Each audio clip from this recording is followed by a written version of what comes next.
but it's not.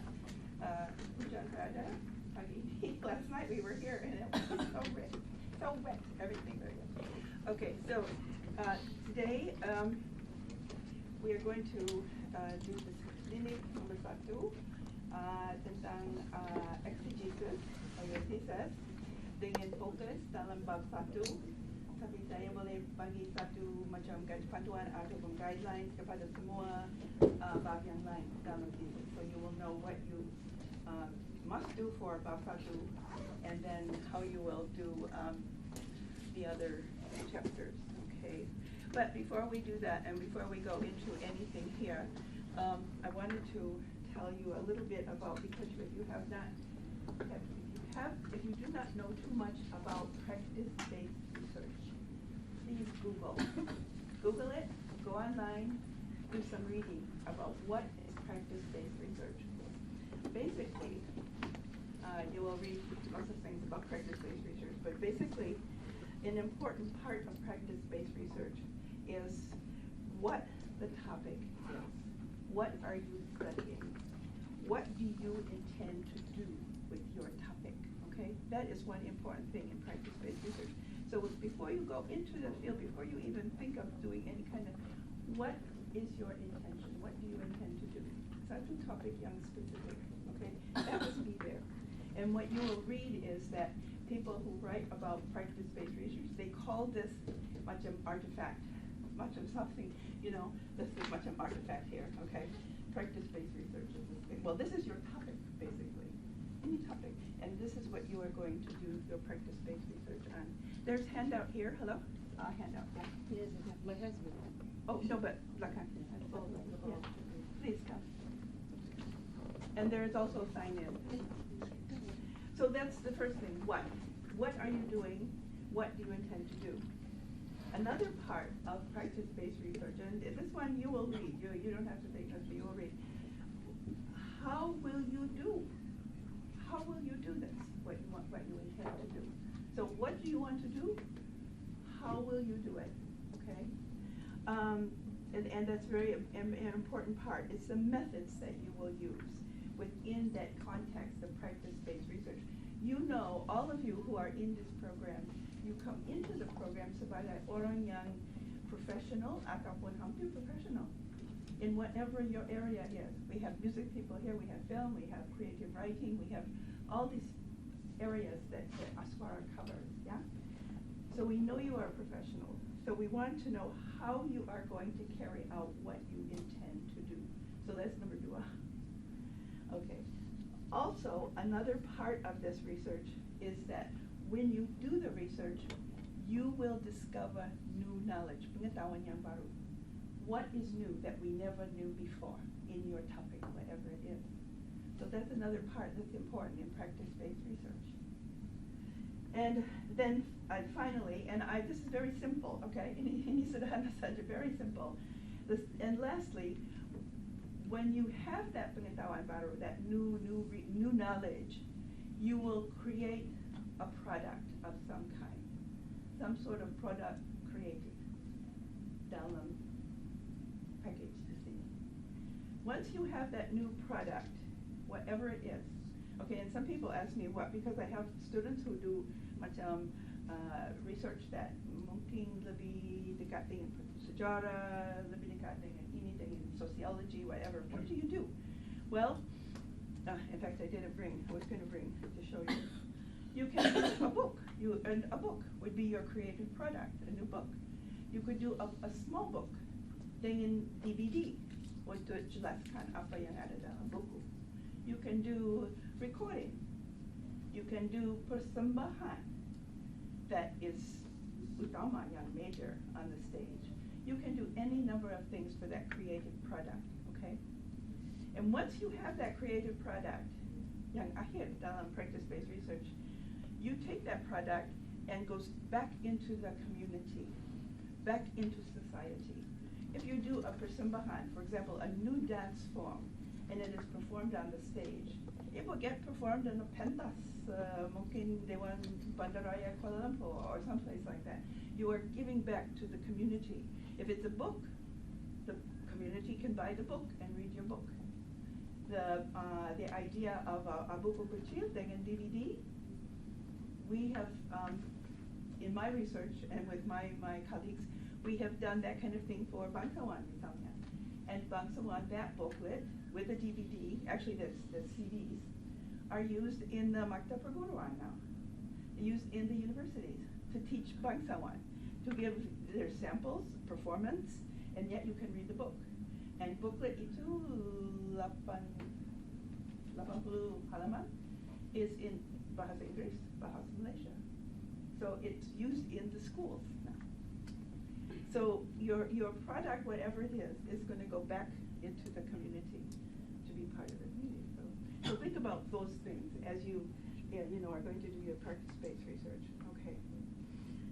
So we are going to focus today on this explanation of what you are going to do, how you are going to do it, okay, and your report on this new knowledge, which you will state in the thesis. Remember that word exegesis means your thesis, okay?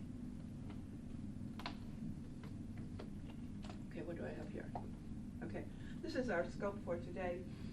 I just thought I would show you. We're going to take a look at the Bab 1.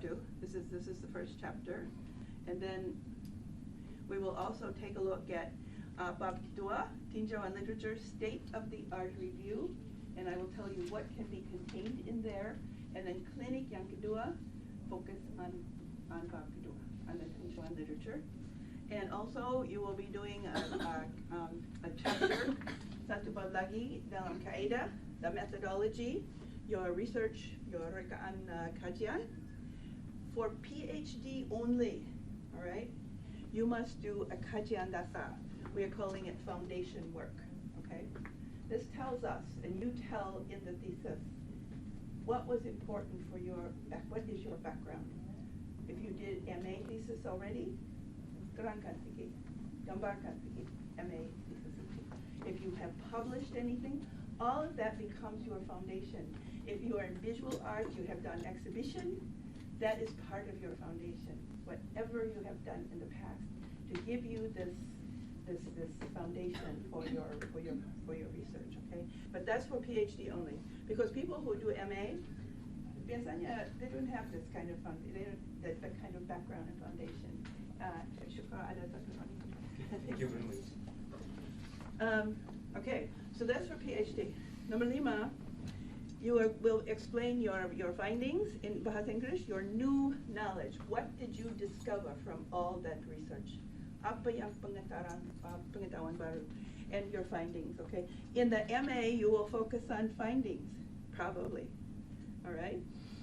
Kalau PhD, findings, dan pengetahuan baru, okay? PhD lebih kuat sebab daripada, in the kajian, all right? And then here, number 6, will be your results and your conclusions, but you might do satu bab 6, mungkin hasilan di sini, your results from your research, and the summary or conclusions, kesimpulan, mungkin bab 7. Kalau ini bab 7, bibliografi menjadi bab 8. Okay, so and then if you have extra pages of music score, of text, of whatever you have, visual arts, mungkin gambar daripada exhibitions and all of that, that goes in the lampiran, okay? You do not put it right into the chapter because you disturb the flow of the bahasa if you put all that, I know in music, my field is music, score sometimes 5 pages long. So you're writing, and and C bar 10 in the score. So you're looking through, and then what? The next text is 10 halaman lewat dari, So you put everything. Use lampiran, and all of this 3 sebagai 7 ni and lampiran. This one you work with your penyelia. Maybe you change some things here, except this number 4 mesti ada untuk PhD. Okay, that foundation work we want to have. And then you might find, well, I'm going to give you some comments on each one of these, okay, as we go. So I want to finish before 1 o'clock here. I don't want you to have to sit here till 1:12. Okay. So to know how to structure the thesis for both MA and PhD, we will focus today on Chapter 1, and you will see outline of the other chapters. Okay? So, yang pertama, judul, title of your thesis. A lot of times, I'm telling you about title now, tetapi biasanya kita menulis title selepas kita buat kajian dan menulis sebuah thesis. Because you might get to end the thesis and say, title ini tidak sesuai dengan apa yang saya kata sini. You boleh sesuaikan title itu. But as a beginning point, you write down something that is your title, okay? So look at the characteristics of the title. First, I have said, remember that when you give somebody a book, he looks at it, the first thing he sees is the title. That's the first thing that goes into his head, and what he sees. So remember that the title page is the first impression that the reader has about what you are going to do, what your tajud is. Okay? And remember also that the title must be complete based on what you intend to do in the study. Yeah? So the title must be complete. It must be the focus of the research, the pusat yang penting dalam research. So think about your title carefully. Tapi you boleh sesuaikan title itu, kemudian you can do that later on. So it must give the focus, and it always must have the most important words first. So I gave you some samples, and you have it. You have this. I am showing you these apa ni semua slide ini yang berdasarkan pada handout. You have the handout 4 halaman. Yeah, you have 4-page handout. Okay, so we're following the same one. But look at some examples. Malaysian shadow play and music, continuity of an oral tradition. Okay, what is the focus? Malaysian shadow play and music. Okay. And then Bangsawan. It is a social and stylistic history of popular Malay opera. So we're not looking at, the focus is, you're going to talk about stylistic, which is music style, the social history of it, but the tajuk is Bangsawan, is that theater form, all right? A couple of others that I did not put there. I put there another one. These are all books that were written by friends of mine, and mine is the first one. Creative Dance, a manual for teaching all ages. Focus here, creative dance, okay? Another one, think about this one. This is another book that actually exists. A linguistic analysis of language used by Eminem in his album lyrics. Eminem does, what kind of slang does he use, yeah? So linguistic analysis of slang, language used in Eminem album song lyrics. So our tajuk, our focus, is bukan Eminem song lyrics, but on the aspect of linguistic analysis. That's going to be the really high-end focus thing in this. But we're going to use Eminem. Mungkin kita boleh pakai orang lain yang lain, yeah. So the first words are the most important one. That is your tajuk. Okay, remember that. Okay. Another one that kawan saya penulis, Zapin, Malay folk dance of the Malay world. Yeah, he's focusing on he's talking about folk music, folk dance, etc. in Nusantara basically, but his focus is on Zapin. Yeah, makes sense. Okay, your most important word first. Okay. So those few things about the title. Let's go on. This is Bab 1, Chapter 1. And what we want you to write, and this is what you follow now in your exegesis. The first part of exegesis is statement on what the topic is. I told you that was a major thing in practice-based research, know what the topic is. So, introduces the topic and gives some general background. Start with a statement on what the topic is. Just start your paragraph. My research focuses on, And also, for you guys who are writing in Bahasa, and also not in Bahasa, outside of Malaysia, and maybe in some of the universities in Malaysia now, one thing that scholars are doing is writing in what we call reflexive sense, which means myself. I am the researcher. And don't be afraid to say, I believe that I am doing da-da-da-da-da, whatever. Use the pronoun I, saya. Saya mendapat bahwa, da-da-da-da, because you are the researcher. So don't be afraid to use that kind of what they call reflexive language in the thesis. So, so what the topic is, that is the first page of your exegesis, okay? Give clear comment on your intentions. What do you intend to do? And you might be repeating what you just put in that title. Never mind. Dalam thesis PhD, thesis MA, kita ulangi, dan ulangi sekali lagi. We repeat words, we repeat what we intend to do. You might, and when you repeat again, maybe in chapter 3 you could say, sebagai saya mengatakan dalam bab 1, repeat over again the same thing. That puts this into the head of the reader and also into your examiner who's reading the book, okay? So he will know. So what you intend to do in this study, what is your topic, why is your topic and research important? Okay, remember here in the pengenalan, you are writing maybe satu halaman saja. Okay, this is secara ringkas, all of this, remember? Okay. Okay, so give clear comment on your intention. What do you intend to do in this study? We want to read that on the first page, and on maybe paragraph 1, paragraph 2. Why is your topic and research important? What does it mean for you and for your subject field, your bidang? How is it going to help your bidang? How is it going to increase knowledge in whatever you are studying? Okay.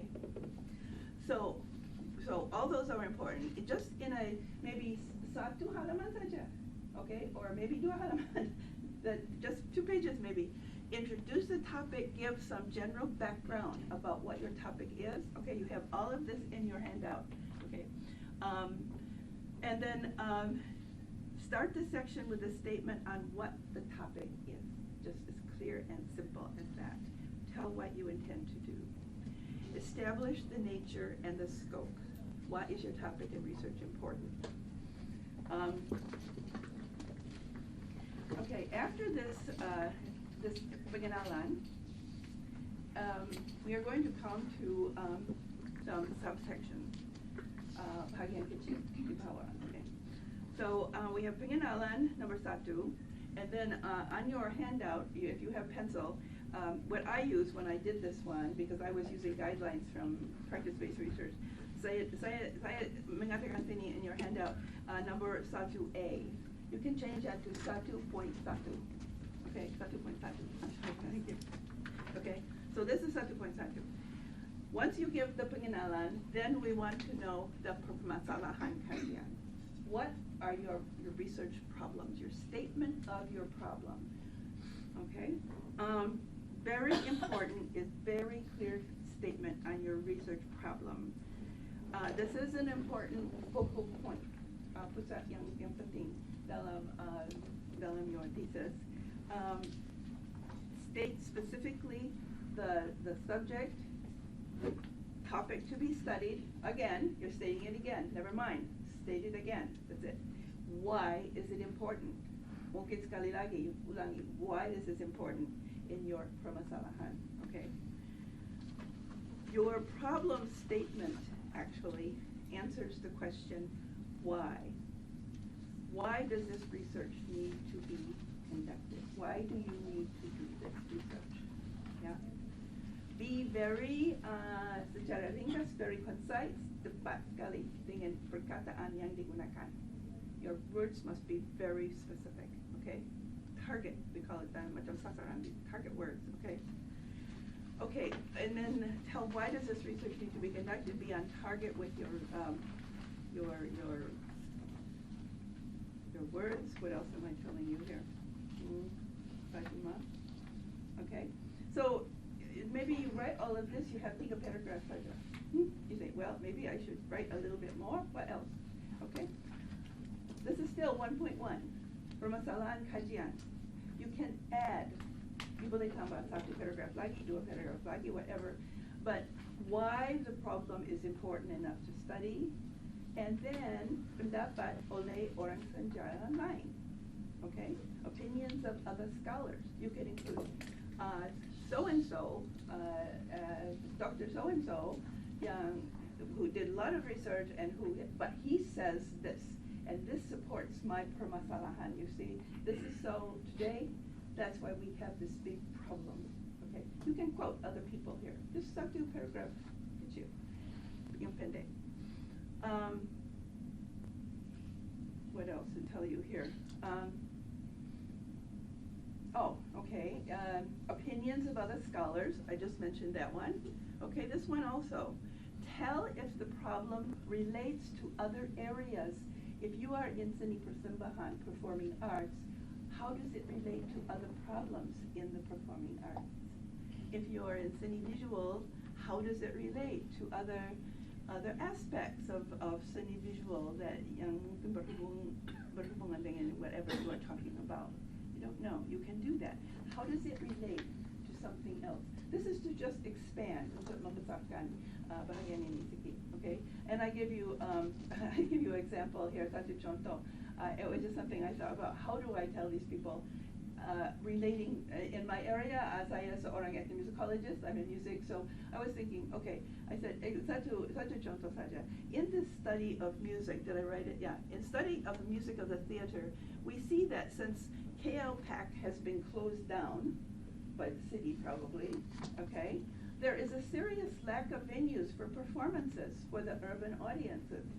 That means, walaupun saya menulis tentang theater, orang tak boleh dengar music, tak boleh dengar cerita, boleh, maybe they cannot see dance or whatever, because that KLPAC Center closed down, for Pete's sake. This is just an example of looking at other areas, how you can relate your topic, your subject to something is also in your area. And I also said another possibility in this section 1.1. We are still in permasalahan. I said using information from your literature review, you can write a supporting paragraph.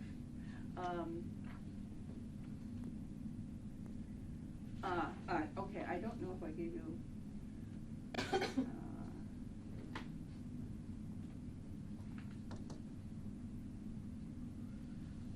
Something in here. I think that.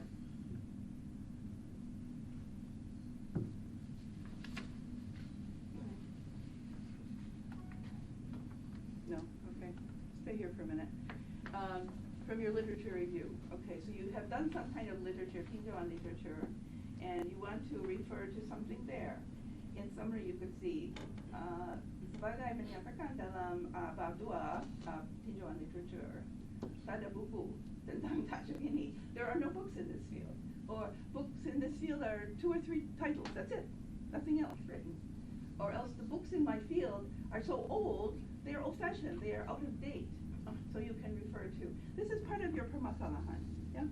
Makes sense? Yeah. Just to membesarkan that idea of permasalahan a little bit to support what you are saying. Okay? All right, so that is 1.1, permasalahan kajian. And again, this cannot be 5 halaman. Kita tak mau, okay? We want just maybe 1 2 pages. This is all very, very secara ringkas. And something is not working here. There it goes. Now it's going. Okay.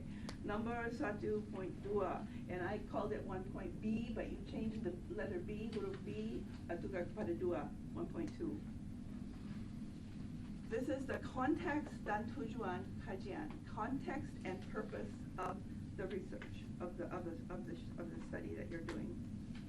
So this section states what is the purpose, apa tujuan?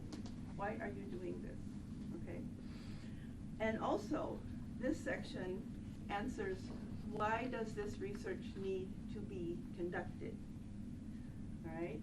Another aspect of this of this section, of this context dan tujuan, is what is the purpose or importance of your findings at the end of your research? By the time you have finished your research, you have some pengetahuan baru, you have some new knowledge, you have some new facts. So how is this going to affect your purpose here? You might not be able to tell. You might not know. And if you don't know, well, forget it. You don't put it in there, okay? All right. Okay, and also remember that this section, this tujuan kajian, your purpose, it describes the goals, dama-dama yang penting dalam kajian Anda. Okay, this is very important. The goals, and the goals oftentimes, if you think about it, usually stated like my goal here is to do what? Untuk mengatasi keadaan ini, untuk memahami, untuk dapat tafsiran baru, okay, to get a new interpretation of this, to understand what makes X successful or unsuccessful, okay? So your goal is important, and the goal that I put this here, goal, yeah, look at this one, characteristics of the goal, and you have this in your handout as well. It is always tied to the purpose of your research. The goal, your ultimate goal, your matlamat, is macam global, bersifat global. It's very broad. It is very long term, last for a long time. It is a very big vision of what you want to do. Hey, writing a book is a big vision. Yeah, I'm so sorry, but it really is. Have you tried to write a book before? You know, it's really a big vision. Okay. It is a broad plan, and it has very specific outcome. Your goal will have some kind of outcome. And as I said at the bottom, it leads directly to another subsection, which you are already familiar with, objective dan persoalan kajian. Okay, this can be satu bahagian kecil, satu sub-bahagian dalam this 1.2, context dan tujuan. Okay, so if we have that one, we've got something like 1.1-1 in your handout. If you would change that. 1.2-1. There's 1.1-1 and 1.1-2. You should have a 1.1-1 and 1.2. Yeah, at the bottom of page 2. Objective kajian dan persoalan kajian. Okay. And this one is very much like what we were doing in MA thesis yang biasa, yang bukan practice-based research. Okay. You have to say, and remember, you look at that goal, that matlamat, and from that goal, you write down 1, 2, 3, 4, however many objectives. How are you going to reach that goal? Think about that. How are you going to reach the goal? So those are your objectives. And I have some characteristics of objectives there. It's very specific, purpose-oriented. Okay, objective is very localized. In bidang music and musicology, if you are studying satu jenis music, satu genre yang maybe baru or whatever, okay, so I will look at the structure, I will look at the elements of music that show how I am doing something new. Then subset A, rhythm, B, melody, C, form, D, da-da. Be specific in your objective. You can state one objective and have banyak subsection in that one objective. Then objective number 2, sekali lagi, however you want to do that, okay? Yeah, I have one student who is doing that, and she has in her objectives lots of subsets. And each kenyataan, each statement, a few subsets of whatever. Remember, your objective is something that can be measured. We can measure it somehow. It is sometimes very tangible, not always, but sometimes tangible, but it's very specific action, okay? Very specific action. And it is usually kind of narrow. Yeah, and looking very narrow. Yes, if you are in music and you are saying, I am going to, one of my objectives is to show that this is a new kind of genre. How are you going to do that? di sini dengan subset, saya boleh bincangkan tentang irama, dengan melody, dengan form. Then how narrow can you get than that in music? Yeah. So you can use that, apply that idea to your own bidang, whatever it is. Okay. So I said usually we have 3 or 4 objectives, but there can be more. There can be more, however many you need to explain what you are going to do, and it must be very specific. Okay. And again, objectives, I said usually start with word or phrase to do something. You put in bahasa, untuk whatever, untuk melihat this, untuk, okay? It must be that kind of wording. And that if you do that in your head, you will have very good objectives. It will come, I guarantee, it will be like that, yeah. So you follow that kind. And I have that in your handout. It's written there for you, so you look at that, okay? All right. Okay, and then this is number 1.1-1. So let's go on to, it will change again for me. It will not, I don't know why. Okay, 1.1-2, research questions. These are your persoalan kajian. All right. Now these are traditional. In a normal thesis, dissertation, whatever, you had objectives and you had persoalan kajian. This is the same thing. We've just described objective. Remember that the persoalan kajian is very specific questions that relate back to each objective. So that research question 1 relate back to objective number 1.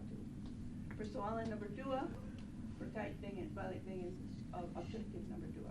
3 dengan number 3 objective, and so on. Okay? So you just take that statement of objective and turn it into a persoalan, into a question. That's it. Okay?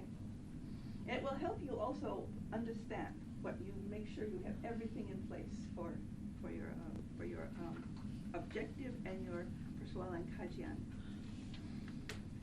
Okay.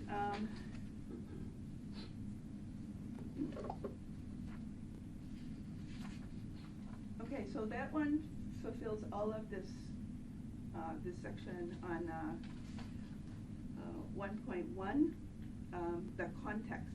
It is an extension of your context and purpose, but this is a good place. You have said my tujuan, my purpose is this, my matlamat, my goal is this, and so how am I going to get to that goal? Here are my objectives, here are my persoalan kajian.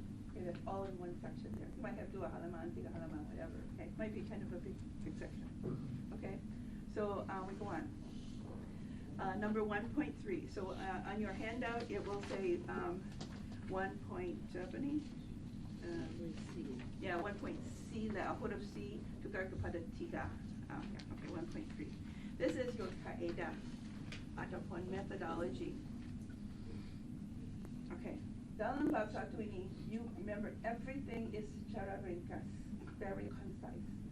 So in this methodology section, okay, I said, state briefly what research approach or design you will use. Okay, so explain, misalnya, explain if you want to use, you think you are going to use qualitative method, okay, your qualitative macam concept dan rangka, your rekaan, your qualitative design, okay, explain what is that. If you're going to use quantitative, terangkan apa yang quantitative and why you are going to use quantitative. I have a student who finished his PhD here in ASWARA 2 tahun yang lalu. Dia pakai kedua itu, quantitative dan qualitative dalam satu thesis, yeah. So also dalam bahagian ini methodology, you boleh terangkan you pakai kajian berdasarkan practice. I am using practice-based research in this thesis, in this exegesis, and explain briefly what you understand about practice-based research. That's why I told you, Google it. If you don't know practice-based research, you go to Google. Just put practice-based research. Oh, banyak article boleh pop up, and you can read what it is. So you understand what it is and why you are using it, okay? So explain what you know about this kind of research method, how it will help you to achieve your goals, right? All right, briefly what research approach design you use, why you are doing research, practice-based research, explain briefly this kind of research, how it will help you. And yang ketiga sini, state the theory or theories you will use untuk buat analisis kepada data yang you berkumpul dalam proses kajian. So think about, if you don't know your theory too well, you can think in your field, whatever your bidang is, you can say, at this time, I feel I will use this theory, sebab, da-da-da-da-da-da, why? Okay? Maybe you believe was why can't you find out theory it doesn't work. I can't use this theory. But you can then go back and change your text over here, you know? But put down what you think you can do as far as a theory is concerned. Also, did I put it here? State the theories. I said also here, you can give evidence, you can give proof from your literature and art review that shows this problem is so big, as you see in the literature. All the books are very old. Nobody knows anything about this anymore. Mungkin there are only 2 or 3 books on the whole subject, but I cannot, you know. So this can also be part of this is why I am using this theory, why I am using this kaya, this methodology, okay? And again, if you want to membesarkan bahagian ini sedikit, you boleh perhubungan aspek ini dengan aspek lain dalam seni persembahan ataupun seni visual ataupun seni film, whatever you can relate again to other areas of performing arts. Okay.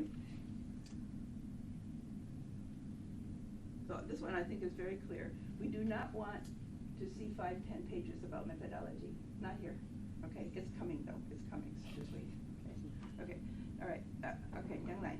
Number 1.4. So you change that satu point D kepada 1.4.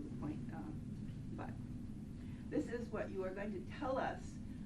Again, what I said here for you to know is briefly, secara ringkas, gambarkan what you think will be your contribution to knowledge. What will your research add to knowledge? At this point, you have not done the research yet, so you don't know. But you think, it will do this, I think it will do this, I think it will do this. That's it. All right? What will result in your proposed study that will be a new understanding of your topic?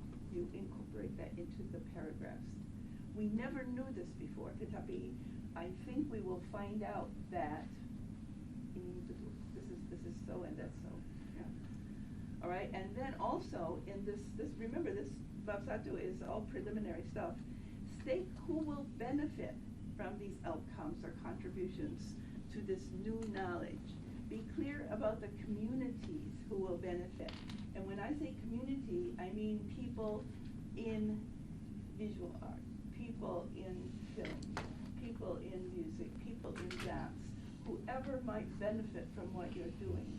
It's not just a masyarakat, it's not just a community, a kampung someplace, or a city, or some group in a city, no. It's who is going to benefit from your work, okay? And all of this is you're thinking ahead, okay? I think I can do this. I think I can do that. And I think this group will benefit from it. Tell us, okay? And that much actually finishes bab satu. All right? So, you have questions? Any questions? Anybody? I think if you follow the handout very carefully when you are writing this, maybe I think you have maybe 5 pages, 5 halaman, 8 halaman, 10 halaman. Bukan lebih daripada 10 halaman. That's it. Because all of this is secara ringkas. This is very concise, okay? Because you see what's coming up in a minute, okay? Yeah. So the hard work is coming up. Okey Prof, kalau berkenaan tentang teori tadi, teori, katakan kita masih tak sure, kita mungkin ada 2-3 teori yang mungkin boleh digunakan, kita akan choose. Okay. Adakah penjelasan tentang teori itu kita nak tulis di dalam literature review ataupun sekali dengan tempat teori itu?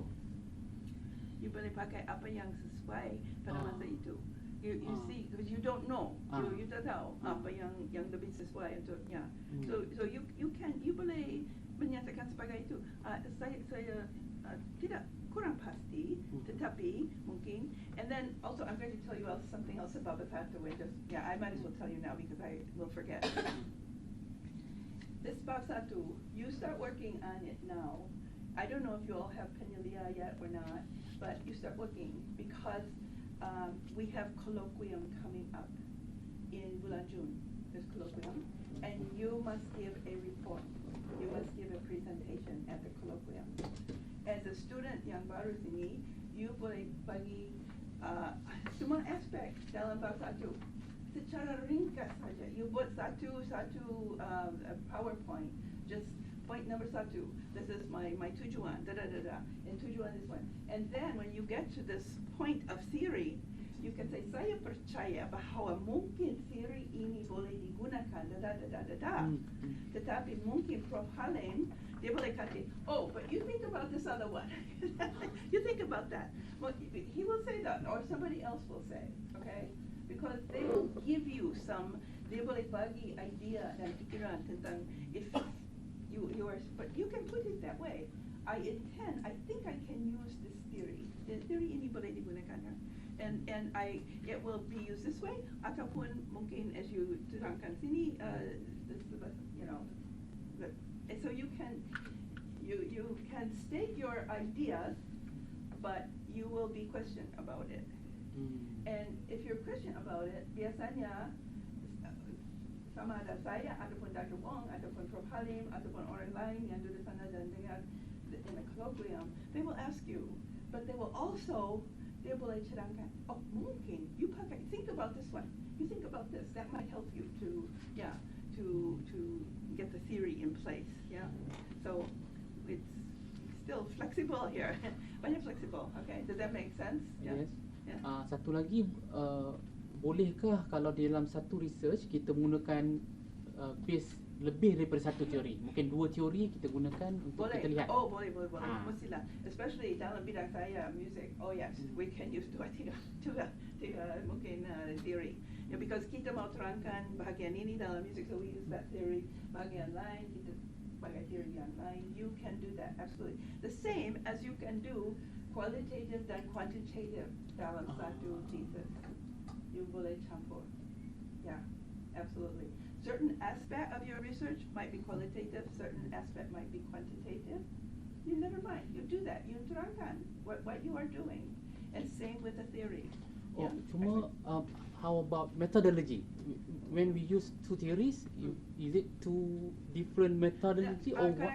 We can methodology lain, not necessarily, because in the methodology berkait dengan kumpulan data. How are you getting your data? That is the method that you are using. Okay. So did I say that? Briefly describe. Okay, this is outcomes.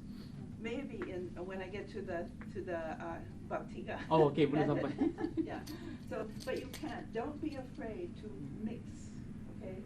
You have, sometimes you have to do that, especially if you are working in satu bidang yang berkenaan dengan theater. Think about what theater is.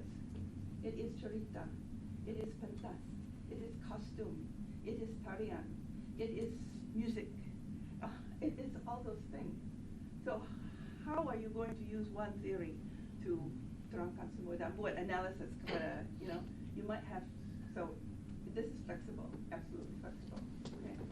So yeah, so we're being flexible here. Okay, we want to make sure that you are able to be very clear and to get a new understanding untuk dapat pengetahuan baru. This is the idea here and the purpose. Okay. So Dr. Pat, yeah. I understand that this chapter is we're writing it now, and then we are studying, you know, like on outcomes, you know, we are guessing about outcomes. Guessing. And then when we get further down our research, and then we find that chapter 1 is actually not accurate or wrong. So do we, I'm just asking, let's say 1 year down the line, do we come back to chapter 1 and You change ubah it? sesuaikan chapter 1. Absolutely. Dan you ubah sesuaikan judul, the title. Right. Yeah. To adjust to what you found later. Absolutely. Because you do not know what you are going to find in this practice-based research. Okay? Yeah.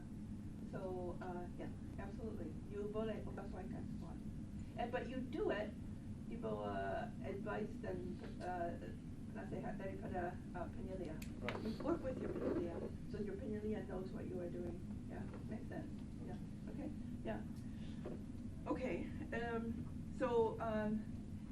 I think we're just going to go like another half hour. So this will be. I mean, I told Dr. Wong I will do this one, section on this clinic. I don't want you to stay here until we'll do a blast.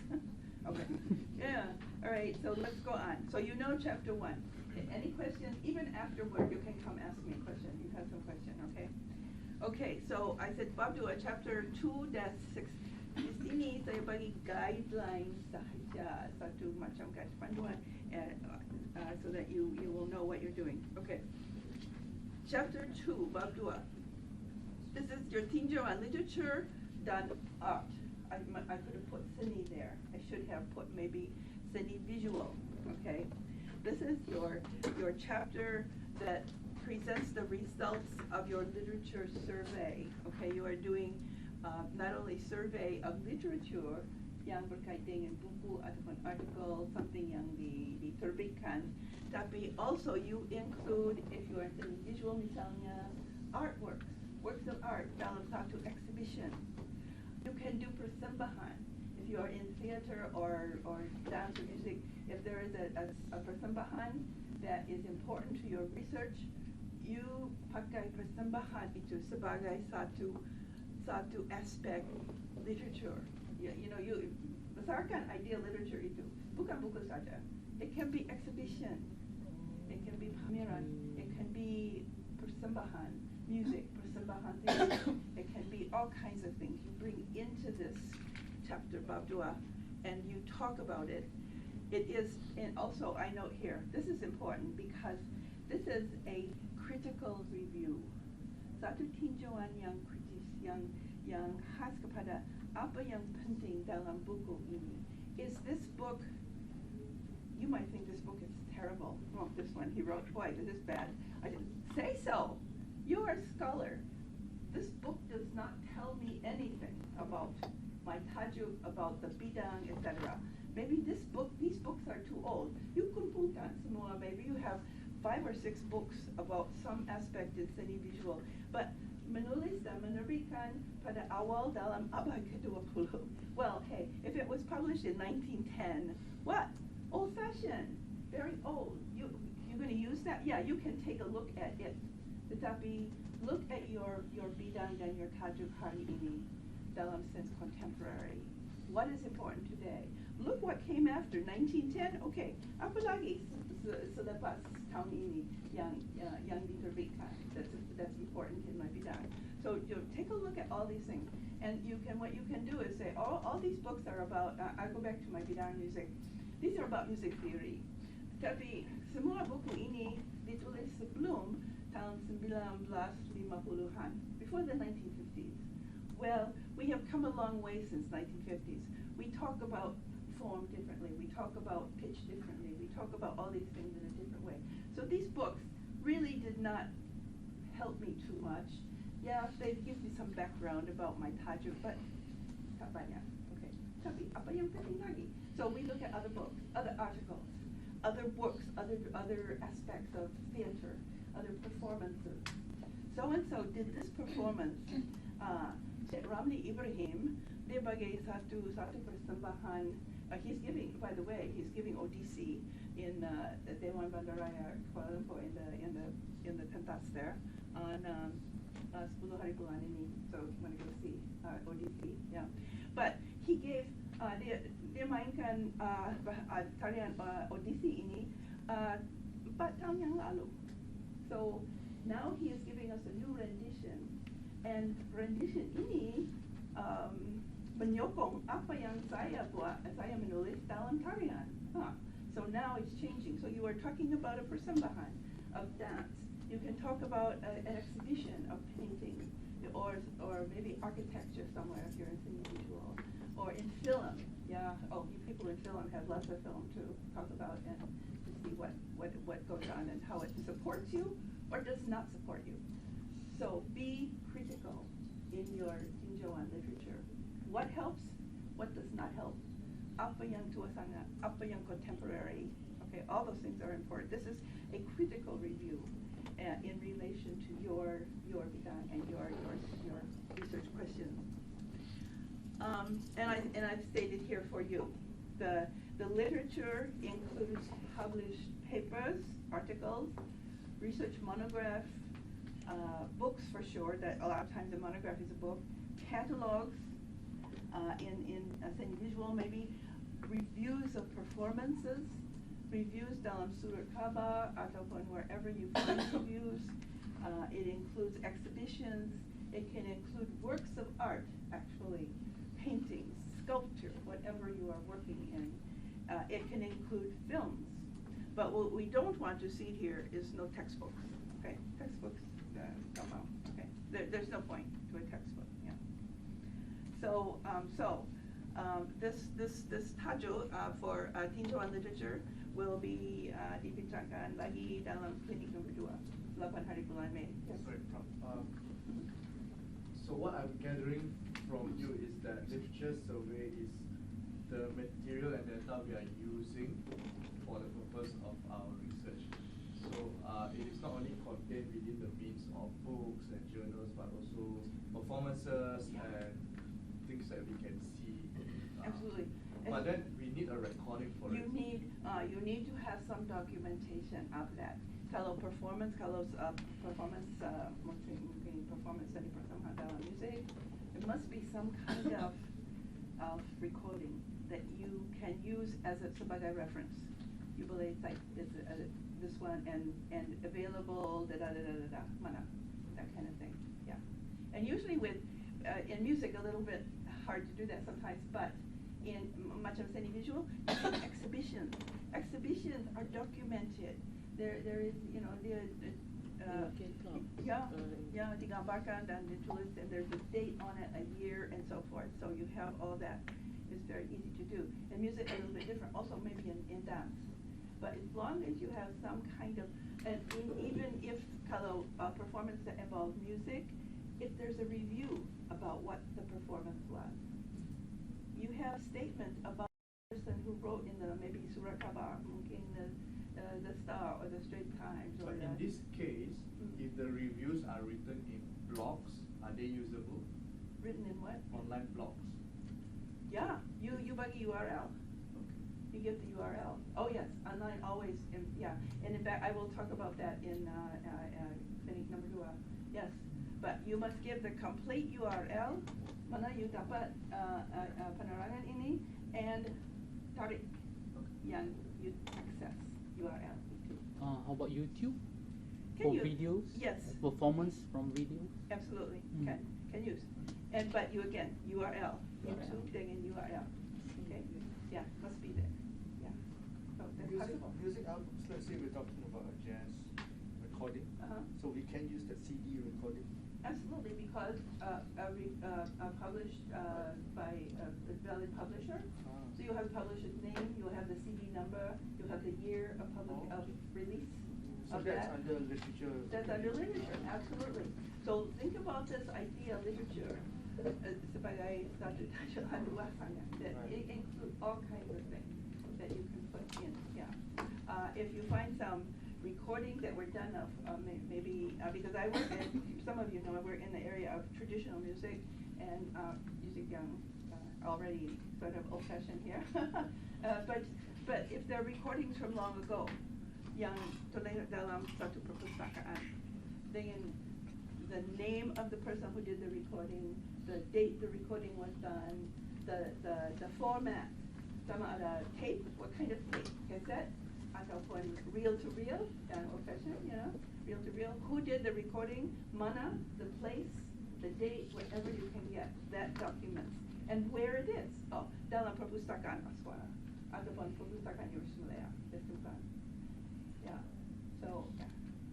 Absolutely. So remember that this idea of literature can be very broad, whatever your field is. Okay. Okay. And we talk more about that next month. Okay. Let's go on to another chapter. This is bab 3. All right. Everybody's involved in bab 3. Kaedah dan rekaan penyelidikan. All right. In bab 1, you gave us secara ringkas. What is your methodology? What is your research approach? Your research design? Okay, and now you boleh ulangi sikit. You take from that first chapter, come here, and besarkan lagi apa yang penting dalam method dan kaedah yang saya boleh gunakan. Okay, so this one I told you, chapter is a detailed statement of your research design and your methodology. You will explain your concepts on how you will treat your topic for research. You will, what kind of research design or approach. Give us, again, when you're talking about explaining concepts on how you're going to treat this topic for research, look at what is the justification and reasons you are using for the kind of research method. I'm going to use this method because it allows me to do something, which I cannot do if I use that method. But this method is good for me. Why? Tell us that. Okay. The research design or approach, misalnya qualitative research, misalnya quantitative research. Okay, dan terangkan sedikit, apa itu qualitative? What does that mean? How is that going to help me? Ataupun apa itu quantitative? I'm going to use a lot of statistical information here, numbers and this and that when I look at some literature and I see whatever. So, you know, you explain to us how you are going to treat your topic for research and why you're going to use that kind of topic. Your research design or the approach you're going to use is important here. And also, I put down here, in practice-based method. Practice-based research is a method. Ini bukan theory, okay? Remember, it's not a theory. It's a method. It's how to do something, okay? So, in practice-based method, how will you carry out your research as a trained professional researcher in your field? And remember, I mentioned earlier on, all of you came into this program and what we were looking for was that professional aspect of your background. Okay, whether you were a dancer or a film writer, a film producer, whatever you are, we're looking for that level of ability in you so that you can deeper into your bidang and know what on earth you are doing. Okay. And in fact, maybe I can just tell you a couple of things here about practice-based research.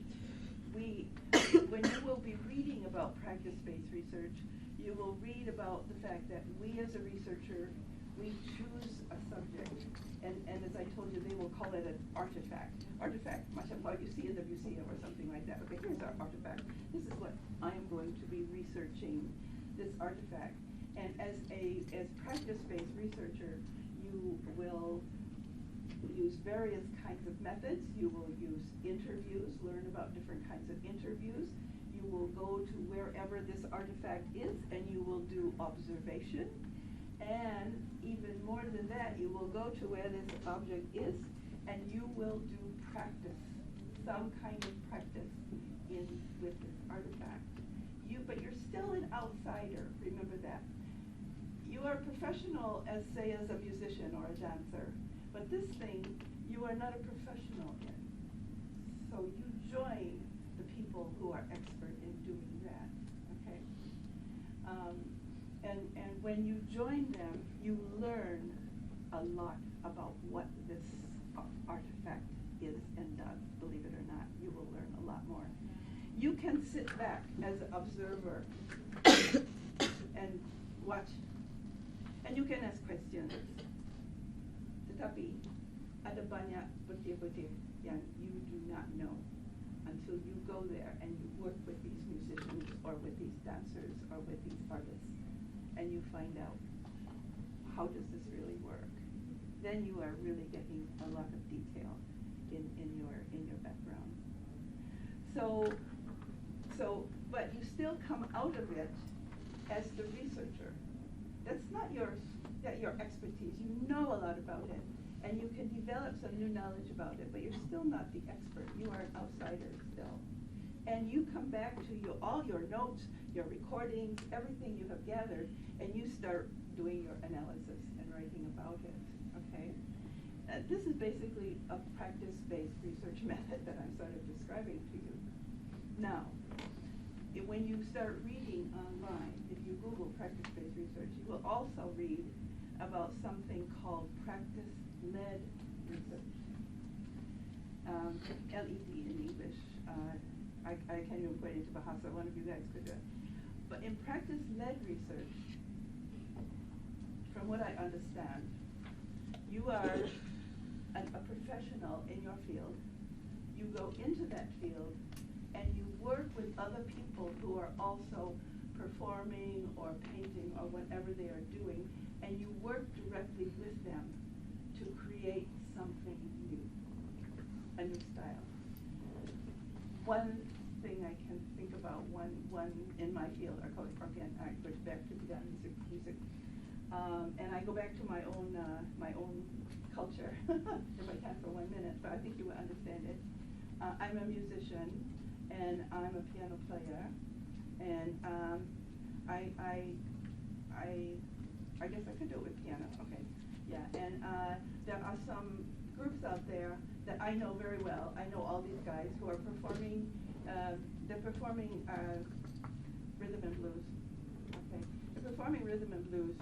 Tapi I listen to them and I think, can it really be? I mean, they don't change at all. What? 3 decades already, 5 decades, we were listening to rhythm and blues. So I go and I work with them. And I work with Group A, Group B, Group C, and eventually we develop, say Group A, develop something new style in rhythm and blues. This is practice-led research because I am also performing this new style. And it's I can go back and write about it, but I'm also performing it as a professional performer. So if you begin reading about practice-based research, you will see those terms, practice-based research and practice-led research. And there's that difference between how the researcher interacts with the people, that informant who are performing this thing. You can perform with them and create something new, and then go back and write about it. Yeah, you can do that. And that's your thesis. But you are also part of that new creation. In practice-based research, we are researchers. We are always researchers. I guess we never leave that element of research. Yeah, we are seorang yang pengkaji. We are pengkaji. That's it. But we understand deeply what this artifact does, and how we can understand new items, new aspects about it. And then from those new aspects, sebagai pelajar di sini di Aswara, you mencipta satu product creative, something new. Okay? Does that make sense to you? Sort of? Yeah? Okay. Whether you're writing and it doesn't matter what field, where some other creative writing or film or visual arts, music, dance, whatever, theater, all of these are very general concepts. So basically, the methodology is you've got to tell us about how you're going to carry this out. And most of us will never do practice-led research. In fact, I don't know of anybody who's ever done practice-led research. But there's one person here who might be doing practice-led research, but I don't know. It depends on what he wants to do. So we'll see. Yeah. All right. In addition to what we just said here, kaidah dan the rangka or rangkaan penyelidikan, kita boleh tambah sikit dalam bab ini.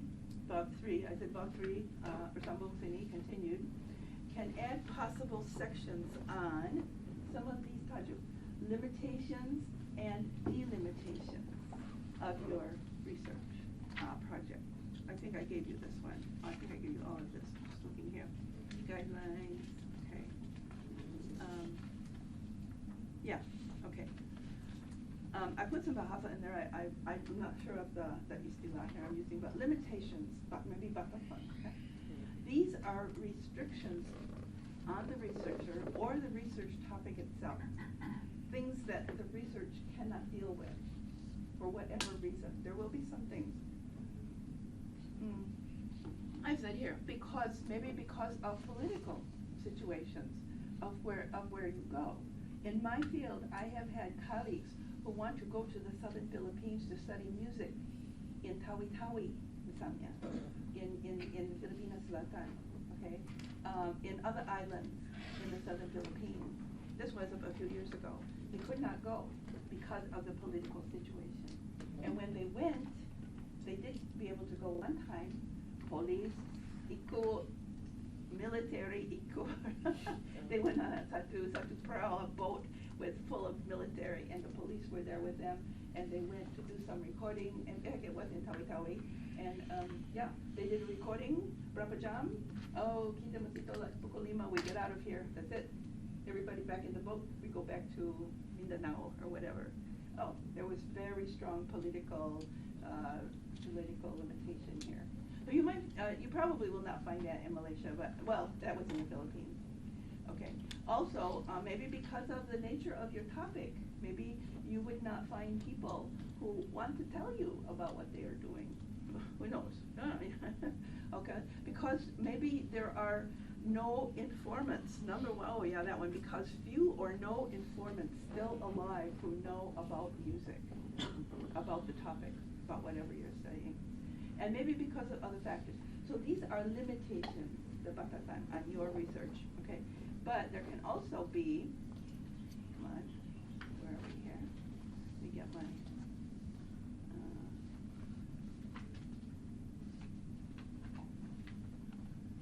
okay, also, this is in English, yeah, limitation, number 1.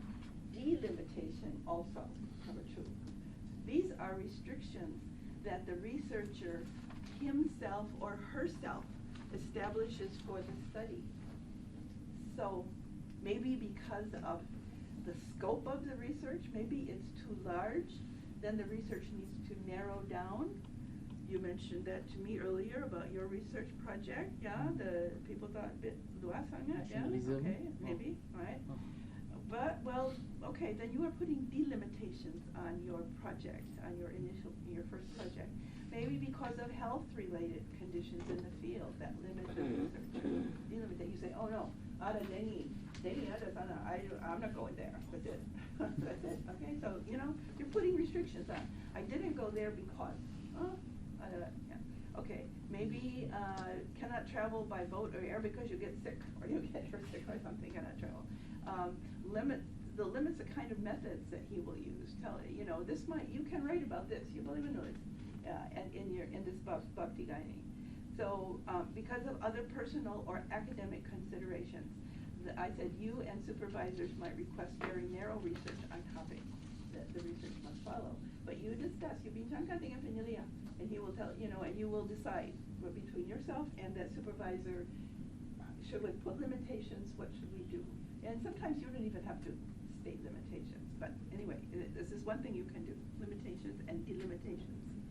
Okay, and also you can boleh tambah lagi special definitions, istilah khas yang khas kepada your bidang, your tajuk. Okay, if there are special terms that are, in music we find this always true, and probably in other fields too. There are certain terms that the usual reader will not paham, so you better mendefinisikan istilah. So define important terms and concepts, define the subject-specific and technical terms, especially this is true for technical terms in And I said refer to and use authoritative sources when you are writing your definition, okay? And because you guys are Bahasa Sini, you are either writing in Bahasa and maybe you want to explain a bit in English, or you're writing in English, you want to put it in Bahasa. You just don't do a translation of terms. I'm so sorry, but that will not fly here. You've got to do a definition. What does this term mean? Sama ada dalam bahasa English ataupun bahasa Malaysia. What is the definition? And I said use dictionaries, use thesaurus, use whatever source you can, define the terms you have created, and use the dictionary if you have to as a reference.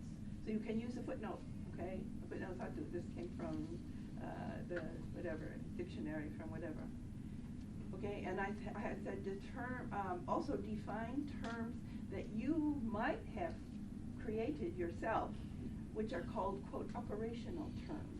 Okay, I put that down there, operational terms. These are something that you create. I'm going to call this artifact here, or something about it. I'm going to call it this, and I'm going to use this as an istilah yang khas kepada. Explain, terangkan, definisikan, that's it, okay? So you've got that. And arrange your terms in alphabetical order with definitions stated in complete sentences. Pakai ayat yang penuh. Okay, don't just put phrase there. That's not good enough. Okay. This istilah ini ngerti whatever it is. Okay. So you can add this to this bab 3. So you have limitations, delimitations. You can do definisi istilah khas, and satu lagi, if I can get this thing to open, I don't know why it's not doing this. Yeah, satu lagi. If you want to talk about ethics of research, and I don't, sometimes it does not affect us too much, but always as a pengkaji, be courteous, never be impolite to your informants or other people you talk to dalam pada masa lapangan, kerja lapangan. Be open always to new ideas, and respect people, respect intellectual property, respect copyrighted data if you're using that one.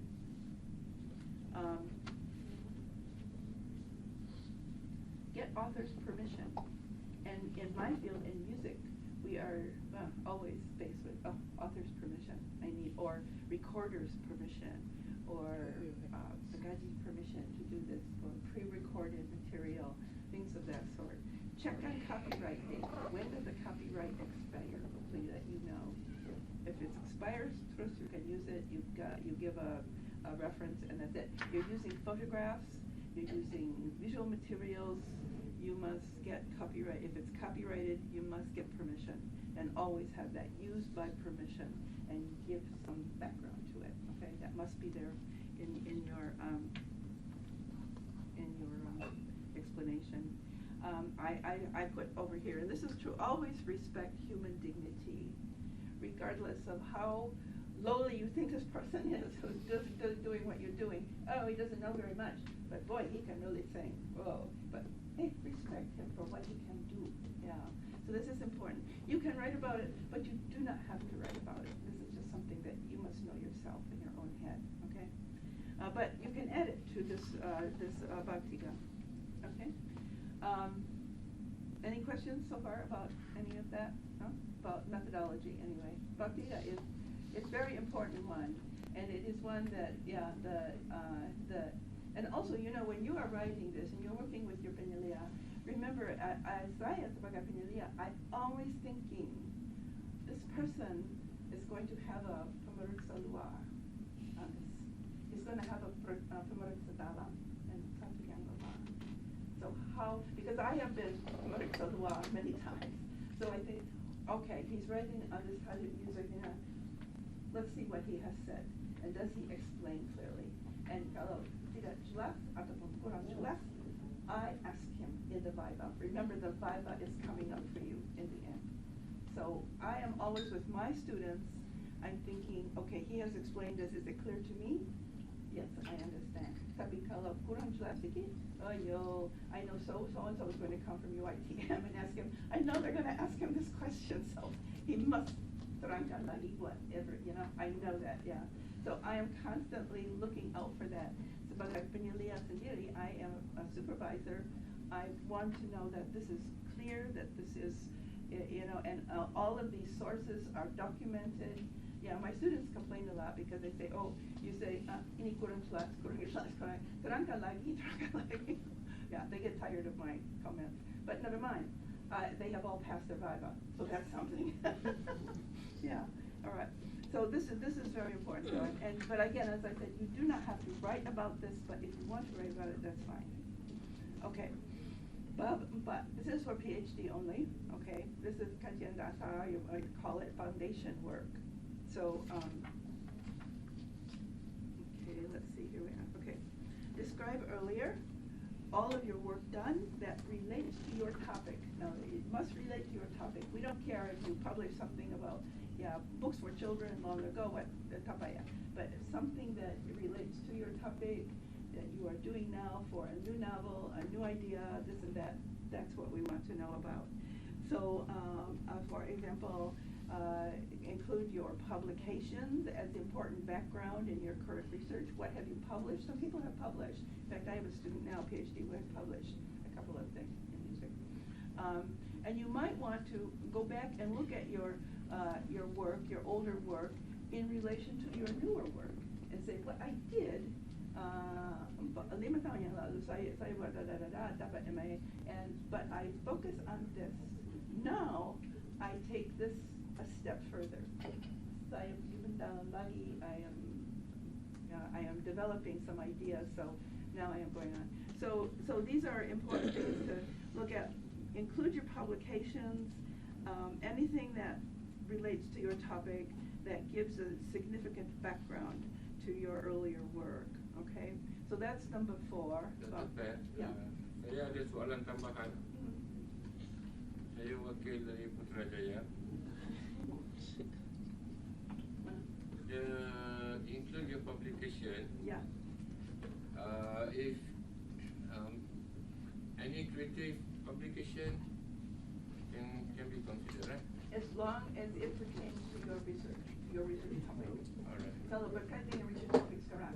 So if you did something in children's theater long ago, now what are you doing? If you publish something recently about yang berkaitan dengan topic contemporary, then yeah, publish anything, really, whatever you can find. Give us a list of, and in fact, a lot of times, some of you, when we were doing the interview for, you were doing your presentation for coming into ASWARA, I saw Dr. Wong asking you for your portfolio. Did you submit your portfolio already? Some people did not, so they handed her this big thing of, pile of papers and articles and things. So we have some. So those kinds of things would go in young then your posters. Yeah. How about newspaper review of your work? Absolutely. Yeah. If you wrote for Berita Harian or the Star or whatever, Straight Times, you got some articles there, some reviews and things. Yeah, berkaitan with whatever you're doing, put that in there as the list. You can do a sort of like a mini bibliography of your stuff, and then comment on it. Is it relevant today, or now do I need to rethink all of these things to write some more, to write things that are new, and but absolutely, let's do that. Yeah. Prof, kalau kajian dasar ni kita menjelaskan tentang the background of the artifact, kita kan, subject of the research. Bukan sini. Itu literary review. Yeah, literature review. Yeah. Okay, so that's number 4. Let's go on to. For some reason, it's not working here. Okay, bab 5. Okay. I mentioned this earlier. For the MA, at MA level, at master level, you are looking for findings, okay? Here in English, I put it findings for the MA and kajian baru or new studies for the PhD, new findings, okay? So this begins I told you before that there was one central part of that tinjauan literature, a very important part of your thesis. Now another very central part of the thesis. This one, your findings. In this chapter, I said you're going to give the data. This is where you're going to bring in all of the data that you have collected in your research, okay? And you are going to give information from interviews. You're going to give all of the recording. Maybe you've done recordings. Maybe you have done whatever you have collected as data, all of your field notes. You go out to the field to work with informants in the field. You bring back a lot of notes. These are important. And also just the basic interviews that maybe that you did with people about the background of this, that, and the other thing. That becomes here. And you start doing your analysis. This is where you have application of the theory and analysis of the data. Yeah? And this is where you find out, is that theory sesuai dengan apa yang saya mau buat dengan semua data ini yang saya perlu? Maybe not. So you ubah sesuaikan sikit. But maybe I will use this theory, tetapi saya pakai sebahagian saja idea sini. And you go back to chapter 1 and you buat satu ubah sesuaikan sana. All right, so don't forget to do that. Go back if you can. You can, you know, change your. You can be flexible here a little bit, but this is where you will do the application of theory and analysis of data, and you will answer in the end, at the end of this chapter, what has been done by you, the researcher. What have you done? How was it achieved? Again, ulangi sekali. How did you do the research? Okay, I told you you're repeating a lot of times. But you might find that walaupun you mau pakai method kaedah ini untuk buat kajian, maybe you had to change a little bit. So you terangkan sini how you might say, I wanted to do strictly qualitative research, but I found out I could not. I had to do some quantitative part of it. In terangkan sini, how did you do the research, and why did you do what you did? Again, again, I told you before, you're repeating. Thesis, if you look at dissertations, they are full of repetition, okay? So again, here, this is Bob 5, and it is your findings for the MA. Mostly at master's level, you will be stating your findings, and you will say, I have proven that A, B, and C are true. That's all you have to do. At MA level, you're not doing too much there, you know? Tapi kalau PhD, you are looking at your findings, and your findings are going to be tebal lagi. It's going to be very thick findings that you will find. Your data will be very thick, and you will want to then show us what are your new studies here, your pengetahuan baru. Bab 5. For some reason my thing is not working here. Okay. Bab 6. So this is where I told you before, you can change a little bit, but remember, from Bab 3 onward, it's all you work with your penilaian. So here, what we are telling you is your hasil, your results. This is also, again, one of those central focus points in your thesis. So this tells the results. It tells the outcome of your research.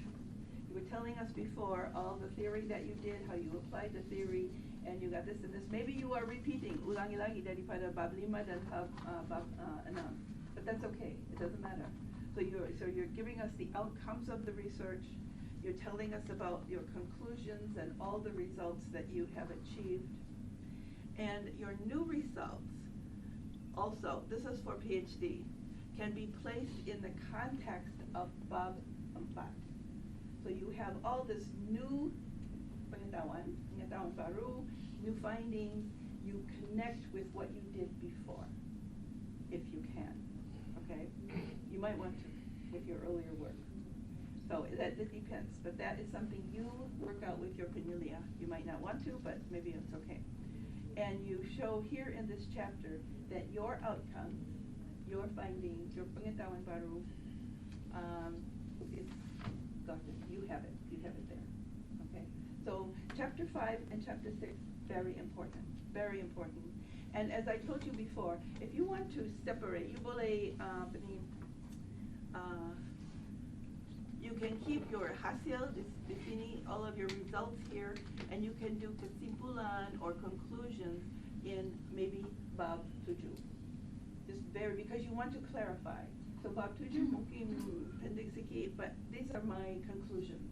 This is true, this is true, this is true. You already told us how you did it, what you did, analyze the data, all of that. But so you boleh asingkan kedua-dua bahagian ini kepada hasilan and the kesimpulan, or you can do it all in one chapter. So it's up to you. Right? You work with your penilaian about that. All right. Okay, and again, we expect to see at the bottom there. I have put outcomes are shown to be achieved in this chapter. My outcomes are here. Okay. Let me go to one more slide. Your bibliography. We will talk more about this in Klinik number 2. Your bibliography, use standard reference format of APA. I will give you some samples in Klinik 2. So you will have samples on how to do it with a book, with an article, with recording, with a video, with the URL, all of those things. Okay.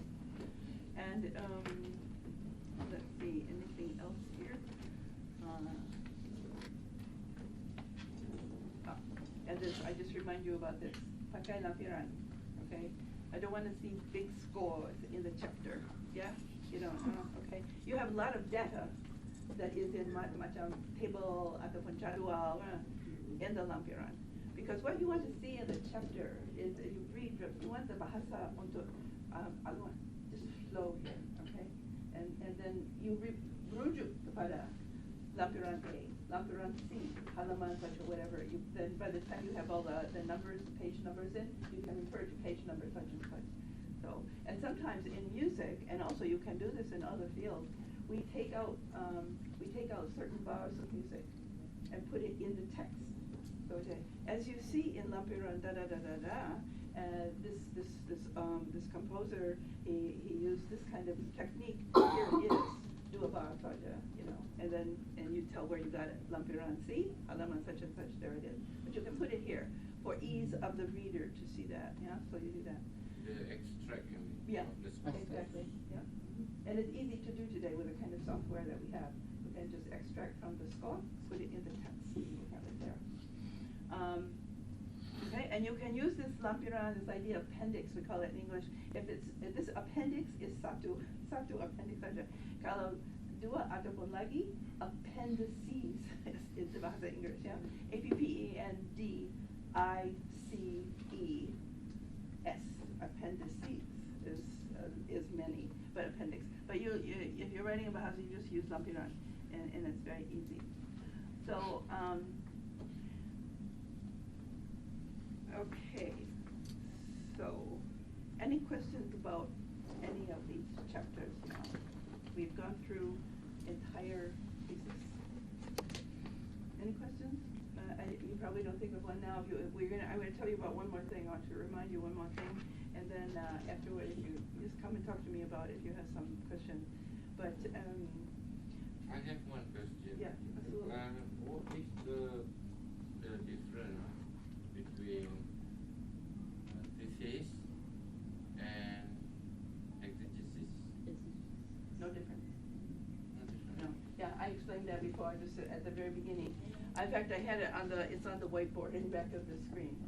An exegesis is thesis. All right. Saya sendiri, I prefer thesis. Okay. This exegesis, this istilah exegesis, berasal daripada orang yang menulis tentang practice-based research. And for some reason, they found they had to use this word. And I said earlier, when we were having a big bulan December yang lepas, we were talking about this, and this word, I didn't even know how to say it, exegesis. It's an English word. And it basically means a systematic explanation of something. If you think about it, that's what a thesis is. It's a systematic explanation about your tajik, what you want to do, how you do it, what your outcome is, what your new new product is. That's a thesis. But they are using now exegesis, and in Bahasa, Prof Halim told us probably tafsiran is the closest word that explains, that is like exegesis. Tafsiran, tafsiran. Yeah. Tafsiran. Yeah. But Yeah. he also said that this exegesis and explanation of the process of our creative work. It is. If you think about it, if you take a look again through all of these different chapters, you are constantly talking about the process of your work, constantly. And at different angles and different, from sudut ini, sudut itu, that, yeah. So, yes, it is about the process of your work. And as I said in one of these last slides, your outcomes here in your hasil in kesimpulan, your outcomes are shown to be achieved. Maybe it was even before then.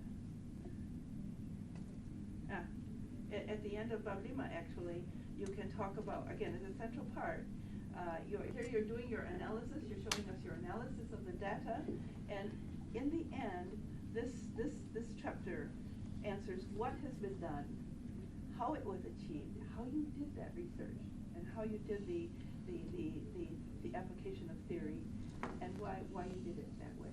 Again, your process. This is showing that you're telling us your process, and then you come to the next chapter, and you're also, again, here's another process-oriented thing. Your outcomes. What are your outcomes? You are number satu, number dua, number tiga, whatever. However you want to structure it. What is your process here? What do you mean by the last one? Outcomes are shown to be achieved? Yeah. Here you show us.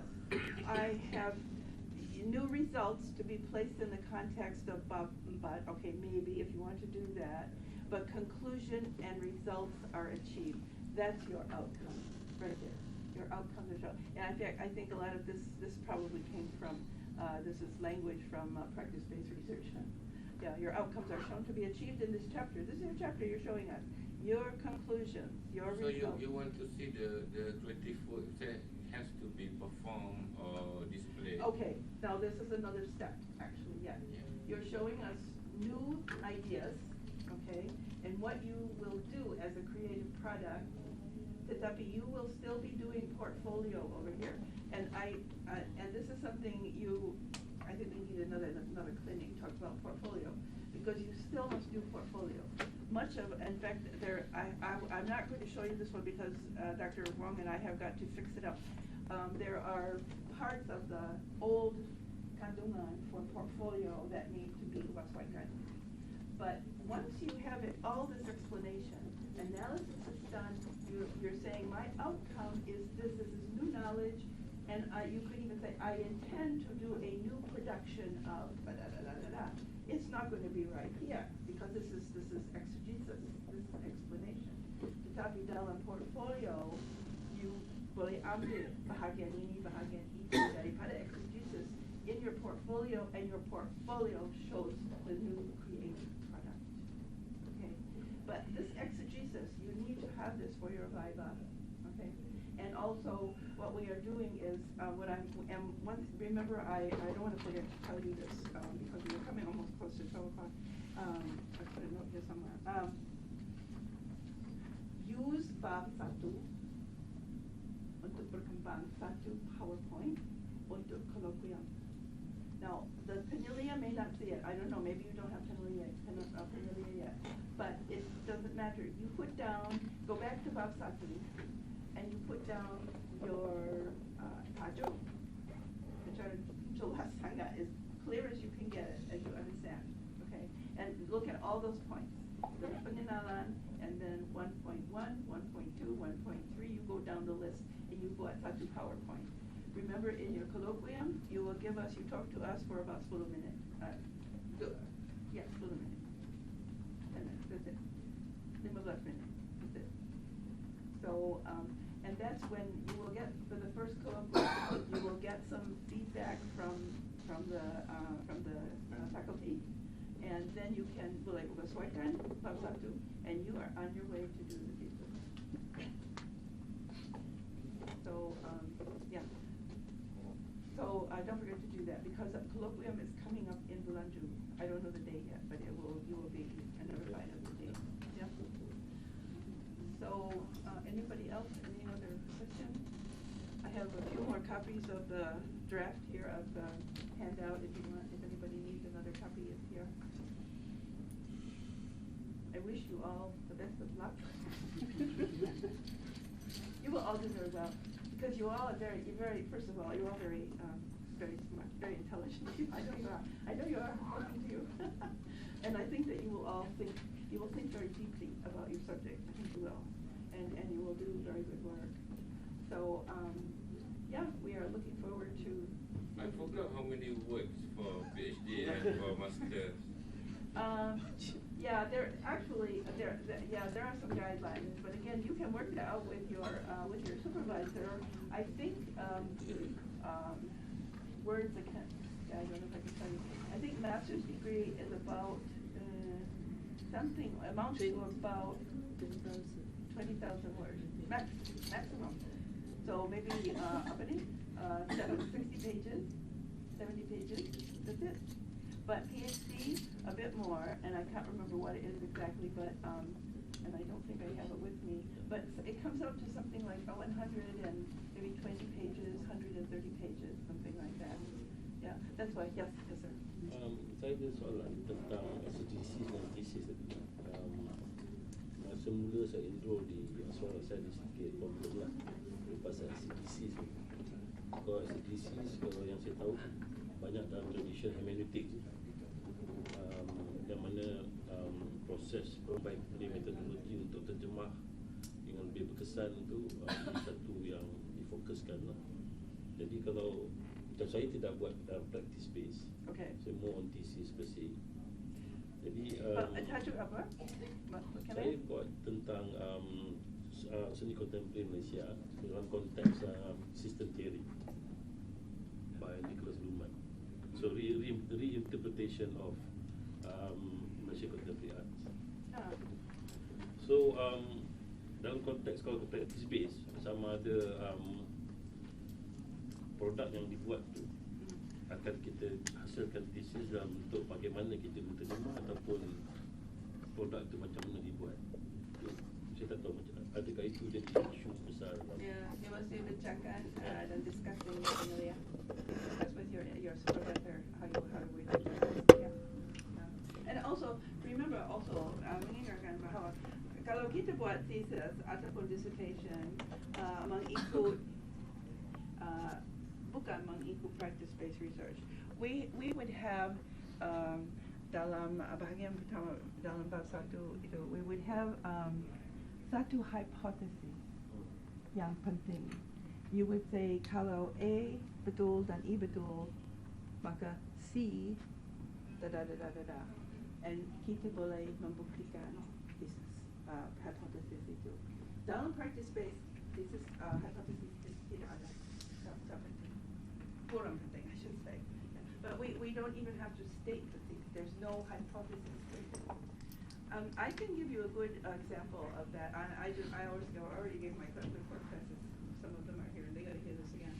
But when I did practice-based research before it was known as practice-based research, about 45 years ago. And I'm going to talk about it. In fact, in the clinic, two of us we're giving paper on practice-based research in the World Conference in Bangkok, International Council for Traditional Music, in July, So I asked Dr.